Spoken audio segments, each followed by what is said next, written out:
এই আওয়ামী লীগ শুধুমাত্র 2009 পিলখানা হত্যাকাণ্ড ঘটায়নি।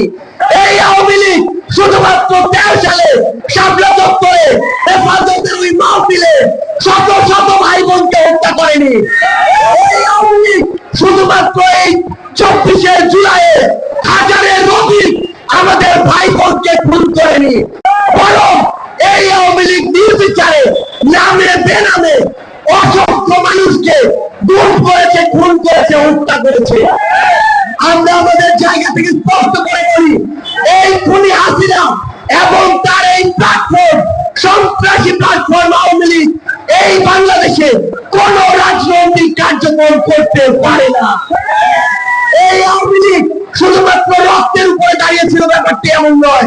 এই আওয়ামী লীগ পুরো বাংলাদেশে জেলার নাম ধরে, ব্যক্তির নাম ধরে, দলের নাম ধরে বৈষম্য করেছে।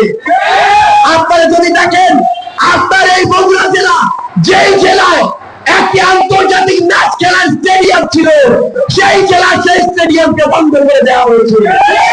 আপনারা যদি দেখেন, আপনাদের এই বগুড়া জেলায় একটি হাসপাতাল ছিল, যেটি দেশের প্রথম সারির একটি হসপিটাল হতে পারত, সেই হসপিটালটিকে দেশের চতুর্থ সারির হাসপাতাল বানানো হয়েছে। এই হসপিটালে উন্নত যন্ত্রপাতি তো দেওয়ার কথা, বরং এখান থেকে ফিরিয়ে নিয়ে যাওয়া হয়েছে। আপনার এই বগুড়া পুরো উত্তরবঙ্গে শুধু প্রবেশদ্বার নয়, বরং এই বগুড়া উত্তরবঙ্গের 3টি গুরুত্বপূর্ণ শহরের মধ্যে একটি। এই বগুড়ায় একটি বিমানবন্দর জনগণের জন্য হতে পারত, সেটিকে তারা কুক্ষিগত করে রেখেছে।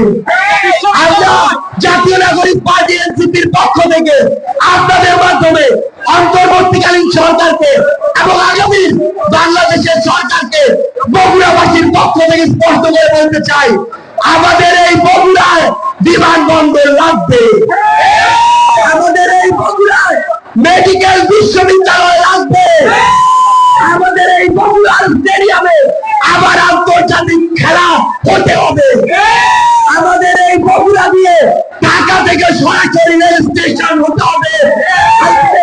বগুড়ার মানুষ সান্তায় হয়ে 100 কিলোমিটার ঘুরে আসতে চায় না।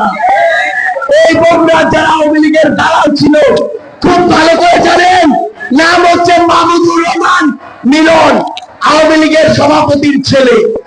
এই মিলন আওয়ামী লীগের জেলার কোষাধ্যক্ষ ছিল। এই মিলন এই শহরের গুরুত্বপূর্ণ যে স্থাপনা, 100 বছরের এই প্যালেস, সেটি দখল করেছে। এই মিলন সনাতন ধর্মাবলম্বী ভাই বোনদের জায়গা দখল করে ব্যাংক বানিয়েছে। এই মিলন আপনাদের এই বগুড়ার ক্রিয়া সংস্থা দখল করেছে। এই মিলনরা বগুড়ায় একদিনে মিলন হয়ে ওঠেনি, এই মিলনরা বগুড়ায় একটা মিলন হয়ে ওঠেনি। যাদেরকে কেন্দ্র করে এই বগুড়াতে শত শত বিভিন্ন রাজনৈতিক দলের ভাই বোনদের উপরে যুগের পর যুগ ধরে অত্যাচার চালানো হয়েছে, সেসব দালালদেরকে বিচারের আওতায় আনতে হবে। আমার এখানে শহীদ পরিবার বসে আছে, আমার এখানে আহত যোদ্ধারা রয়েছে, ক্ষত শুকায় নাই।